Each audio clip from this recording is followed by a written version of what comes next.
The physical safety of a state's residents is the most fundamental of government obligations, and by this simple measure, Uzodinma's administration has spectacularly failed.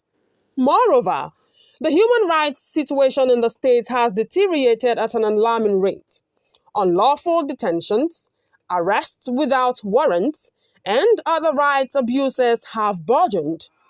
These violations are not only unconstitutional but also antithetical to the democratic ideals that should guide governance. Far from being laudable achievements, these are egregious lapses that beg for accountability rather than endorsement. So, what exactly are the traditional rulers endorsing?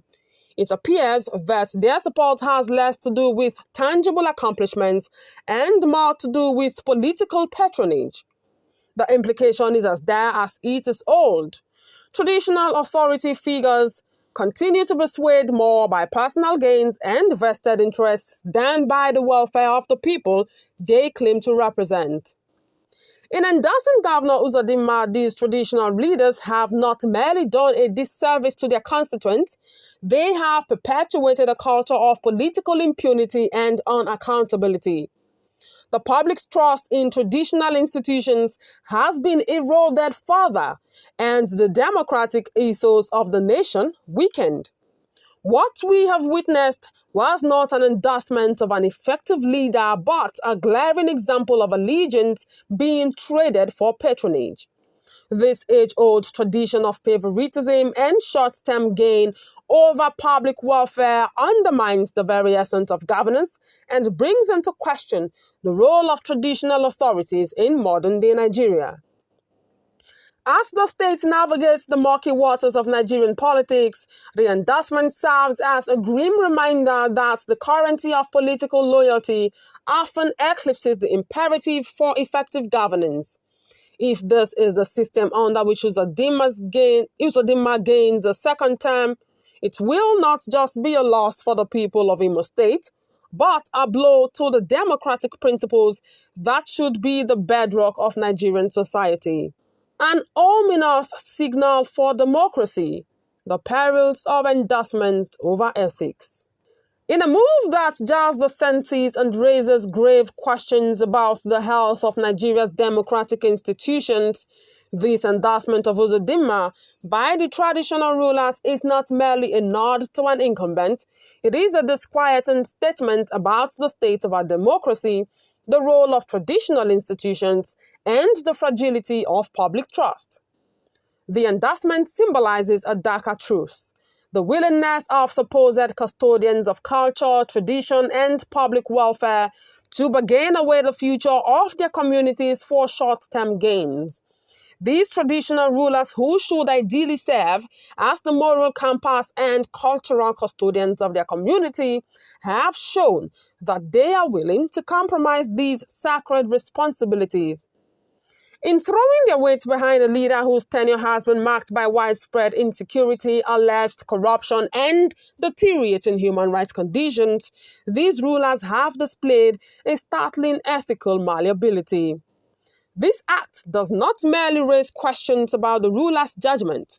It casts a dark shadow on the democratic institutions of the state and, by extension, the country.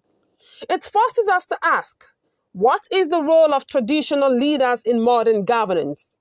Can they be trusted to put the people's interests over their self-serving agendas? This incident has the disturbing effect of diluting public trust, not just in the rulers themselves, but in the systems and structures meant to safeguard the state's democracy. The endorsement is akin to putting a seal of approval on mediocrity, corruption, and ineptitude. It tells the people of Orlu and indeed all of Imo State that their aspirations for effective governance, social justice, and a life free from fear are secondary to the ruler's immediate gains. It loudly declares that their well-being is negotiable and that their traditional leaders' loyalties lie not with them, but with the highest bidder. This is not just an endorsement, it is a betrayal. A wholesale selling out of a community's future for the ruler's present-day gains. Such actions corrode the foundations of democracy and tear at the fabric of society, deepening the divides between the governed and those who govern. If left unchecked, this could set a dangerous precedent, offering a playbook for how to undermine democracy from within its very institutions. In a time when Nigeria faces numerous challenges that require principled leadership and moral clarity, this endorsement serves as a warning.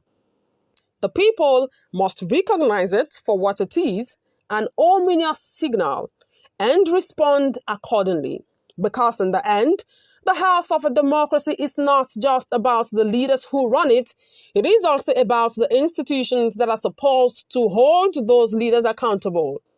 When those fail, the entire system is at risk. A state teetering on the brink.